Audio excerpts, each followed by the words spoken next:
Hello everyone and welcome to the F1 Corner, another beautiful day here in Montreal, and we are here today to discuss the contract renewal of Esteban Ocon for 3 years with Alpine, so up until 2024.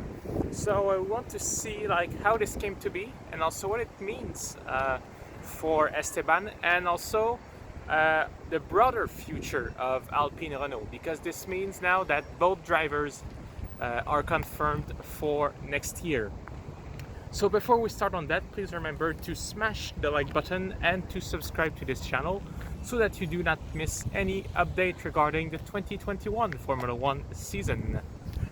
So Esteban Ocon signing for 3 more years with Alpine. It has been confirmed as of today of this recording. And let's go back a little bit in time and see how this came to be. So Esteban Ocon, after 1 year off of Formula 1, came back with Renault last year in 2020 with Daniel Ricciardo. It was a bit of a tough season for him, having trouble to making his way back in Formula 1 after a year off, learning a new car, and literally being eclipsed by Daniel Ricciardo throughout the season. He came back in 2021, this year, for the second year of his contract, which was officially the last one, and suddenly seems like he found his form with the car. Really performing very, very strongly so far this season. He has beaten his teammate Fernando Alonso in every single race this season except Azerbaijan, where he had to retire on lap 4, if I'm right. Otherwise, likely that he would have again finished in front of Fernando. Esteban sitting now 12th in the Constructors' Championship, scoring points in 4 races. So it is really a strong start for him, really making the best out of that car. And what we are seeing at the moment with his teammate Fernando Alonso is the same that we saw from Esteban last year. After time away from Formula 1, having trouble adapting back to the car. But this year, really, the French driver is showing that he is every bit as good as everyone deems it to be. Would it be the same if Fernando was 100% top shape? I don't know. But so far this season, Esteban is really doing a very good job with Alpine. On the broader spectrum of Alpine Renault and for Esteban, it means that the team is putting their hopes in him for the next few years, just like Ferrari did with Charles Leclerc, McLaren with Lando Norris, and Red Bull with Max Verstappen. Very windy outside here today. And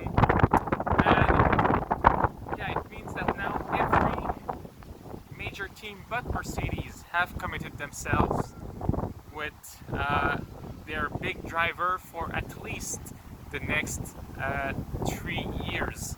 And it would not be surprising if Mercedes take George Russell in the near future. But let's keep talking about Renault. Why keep Esteban, a driver that was sacked for a year by Racing Point / Aston Martin / Force India? Well, let's just say that from the beginning, his year of Formula 1 was not something that was really his choice.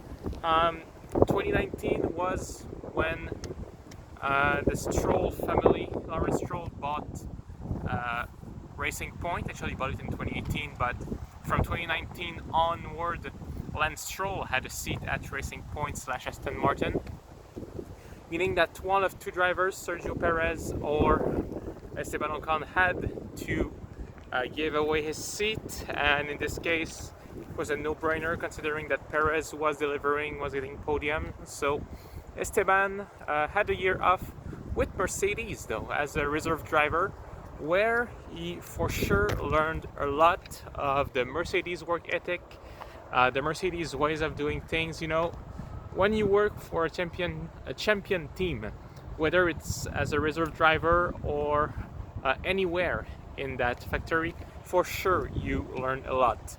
So for Alpine, it was a good choice overall, especially since they did not have much choice in 2019. They took the gamble of taking Esteban for 2020. And for the broader future of Renault, it also gives them quite a few options after 2022, next year. With Alonso also secured for next season, they will now have a choice at the end of 2022 whether or not they keep Fernando, depending on his performance. With the new technical regulations coming in place next year, it will be a big chance for everyone to show what they are worth. And if Fernando Alonso is back as good as he once was, it's going to be great for the team. They will have two drivers that they can keep for 2023 onward. But if Alonso does not deliver, it also means that the Renault will have time to develop a driver from their Alpine Academy. And at the moment, you know, it's kind of, they did not really have a choice but to sign Esteban too, I think, considering that their driver academy is not ready for Formula 1 at the moment. In Formula 2 they have quite a few drivers, including the most popular one, Guanyu Zhou, a Chinese driver who was a candidate for a seat at Alpine at some point, but unfortunately is failing to deliver enough of performance in F2 to earn that seat. And recently, Victor Martin has taken a seat in Formula 2 also, and he will be the one that we'll be looking at for 2023. It's his first season now in Formula 2, and you know, after usually this year will be adaptation for him, and next year if he can really deliver and Fernando Alonso has trouble, well, we might actually see another French driver with Alpine. But this is only speculation at the moment. There is nothing set in stone. The only thing that we know for sure is that in 2022, next season, we're gonna have Fernando Alonso, double world champion, and Frenchman Esteban Ocon back with Alpine Renault. There you have it, guys. Thank you for watching. Remember to hit the like button if you enjoyed this at any time, and subscribe to this channel so that you do not miss any update from the 2021 Formula 1 season. Thank you, and see you next time. French Grand Prix this weekend.